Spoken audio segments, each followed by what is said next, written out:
오늘 새벽 진주에서 살인사건이 발생했습니다. 자, 왜 이런 사건이 발생했는지 그 이유에 대해서 관심이 쏠리고 있는데요. 경찰은 피의자의 정신병력, 이 정신병력에 무게를 두고 있다고 합니다.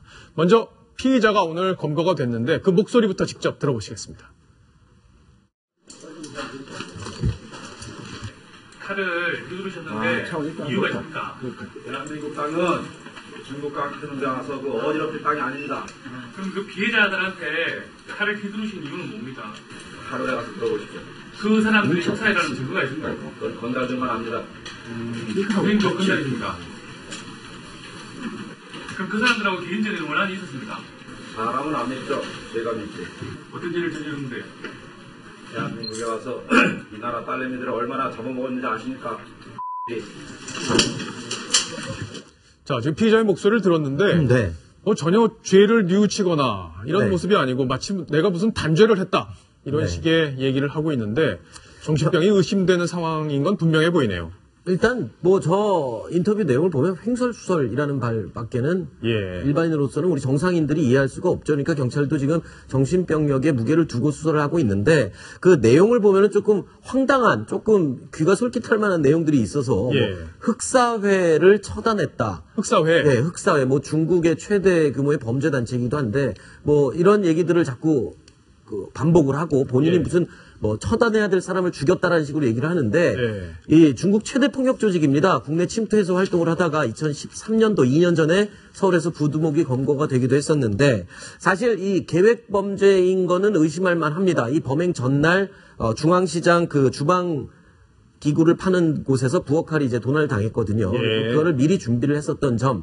그런데 이게 과연 이 묻지마 살인에 이제 해당이 되는지 여부에 대해서 이제 경찰이 판단을 하고 있는데 그날 해당 당일에도 어느 정도 좀 관계가 있거나 평소에 지인이거나 뭐 이런 사람이면은 이게 좀 원한 관계를 의심할 텐데 전혀 알지도 못하는 사람이 지금 두 사람이 숨지고 한 사람이 상해를 입은 것이거든요. 그러니까 친분도 없고 알지도 못하는 사람인데 그냥 흑사회 멤버다. 네. 그래서 의심을 해서 살인했다 이거네요. 인력공사 사무실에 이제 일용직 근로자들이 이제 일을 받으러 오지 않습니까? 거기에 이제 앉아 있다가 그냥 근처에 있는 두 사람을 흉기로 찔러서 숨지게 하고 한 사람이 크게 다치게 한 그냥 그런 상황인 겁니다. 그리고 이제 범죄 원인에 대해서 물어보니까 저런 횡설수설하는 말을 했는데 경찰에서는 일단 뭐 건강보험공단에 자료를 요청하고 정신병력 기록이 있는지 여부를 지금 집중적으로 일단 조사를 하고 있는데 조만간에 빨리 기록이 나오겠죠.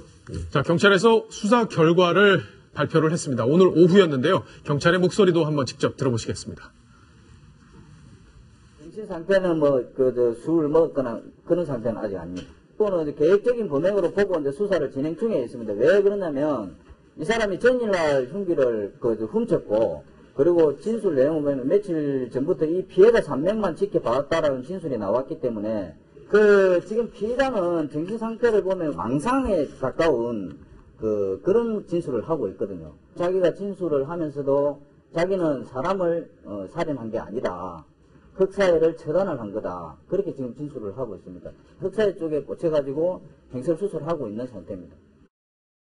지금 만약에 저 궁금한 게 변호사님한테 저런 식으로 만약에 정신에 문제가 있어서 저런 살인을 저지르게 된 거라고 만약에 확인이 될 경우에 보통 그러면 또 감형이 되고 뭐 이런 경우가 있는 건가요? 그러니까 그 정신적으로 문제가 있어서 법률적으로 감형 면제가 되려면은 이 살인의 의미를 모른다든가 자기가 뭐 하고 있는지도 모를 정도의 정신 상태가 돼야 됩니다. 그런데 지금 아까 이 범인은 보니까 자기가 뭐 하고 있는지 분명히 압니다.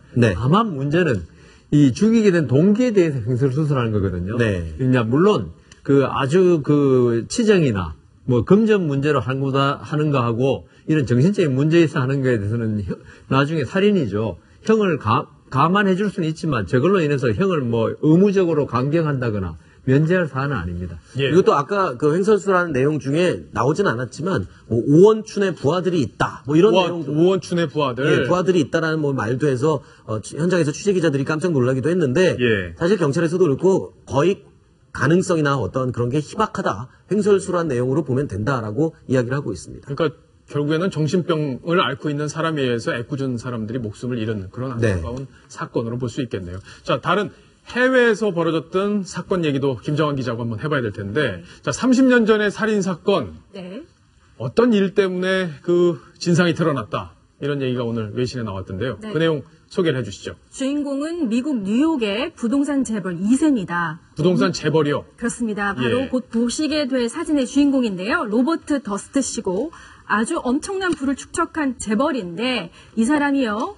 자신의 부인을 살해하고 여자친구를 살해하고 그다음에 자신의 이웃을 살해했다는 용의선상에 있었으나 예. 그 법망을 모두 다 빠져나갔지만 예. 최근에 자승자박을 했습니다. 자승자박이요. 그렇습니다. 예. 좀 자세히 말씀드린다면 자신이 너무나 많은 사람들이 화두가 된 거예요. 네. 그래서 급기야 영화로 이 사람의 이야기가 만들어지고 그 다음에 HBO라는 미국 케이블사에서 이 사람의 이야기를 무려 6부작 다큐멘터리로 만들었습니다. 당연히 이 사람이 인터뷰했겠죠. 그러네요. 인터뷰를 했는데요. 본인이 이 무선 마이크라고 여러분들도 보고 계시겠지만 본인의 목소리를 자신이 녹음된다는 사실을 망각한 채 예. 화장실에 가다가 무슨 일이 일어났는지 알아? 다 내가 죽였어. 다 내가 죽였어. 네, 예. 그 말이 고스란히 혼자 있는 줄 알고. 그렇죠. 예. 화장실에 가다가 무선 마이크가 꺼져 있는 줄 알았다는 겁니다. 네. 그래서 이 녹음 사실을 또 편집을 하다가 발견을 했대요. 그래요. 그 당시에는 제작진들이. 몰랐군요. 그래서 10개월 전에 이 HBO 측에서 FBI에 이 정보를 제공을 했고 바로 이 다큐멘터리가 참 영화 같습니다. 다큐멘터리가 방영되기 바로 하루 전날 예. 이 사람은 전격적으로 FBI에 체포가 됐습니다. 그렇군요.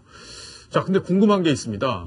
지금 보면 첫 살인 사건이 82년 부인을 살해한 사건인데 바로 이 사건이죠. 부인의 얼굴까지 지금 나오고 있는데 여상원 변호사님, 이거 우리나라 같으면 공소시효 이미 다 지난 건데 미국에서는 처벌이 가능한가요? 예, 어떻습니까? 우리나라에 지금 공소시효가 예. 15년이었다가 살인죄를 저질러도 15년만 지나면 처벌 안 받았죠. 그랬죠. 그랬는데 깨구리 소년이라고 아시죠? 네, 네. 그것 때문에 2007년에 25년으로 법을 변경했습니다. 아, 그래요? 예. 그럼 25년이라도 해도 여기는 지난 지났죠. 거잖아요. 근데 예.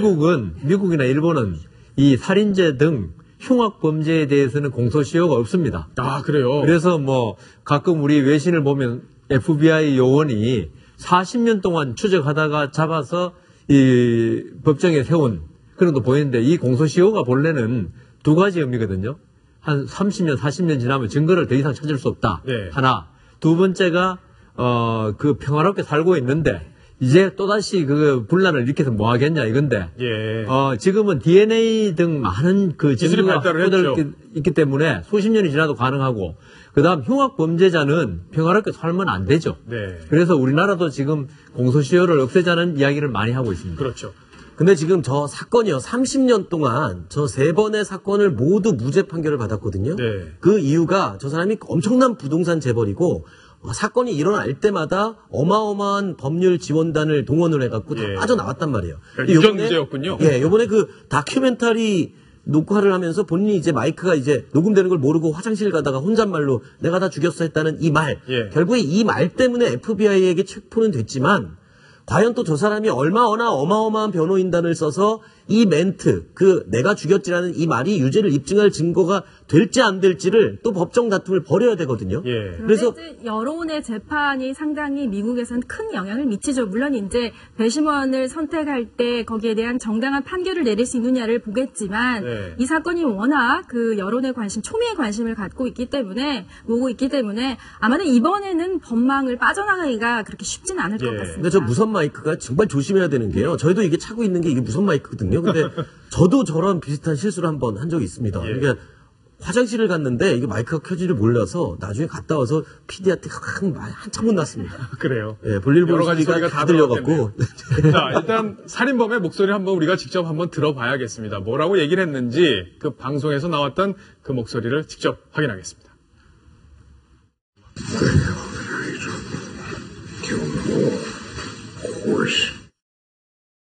I killed 자, them all. 김정한 기자만 정확하게 알아들었을 것 같은데, 예. 내가 다 죽여버렸어. 이렇게 내가 다 얘기를 한 죽여버렸어. 것이고요. 예. 아마도 근데 정의는 어떻게 보면 희생자의 편이었나 봅니다. 또 한 번의 꼬리를 잡힌 게요. 이 사람이 자신이 자신에게 보낸 것 같은, 그러니까 익명의 제보를 했는데 익명의 제보를, 그 내용인 즉슨 두 예. 번째 살해당했던 자신의 여자친구 사체가 베벌리 힐스 어느 곳에 있다라는 내용이었는데요.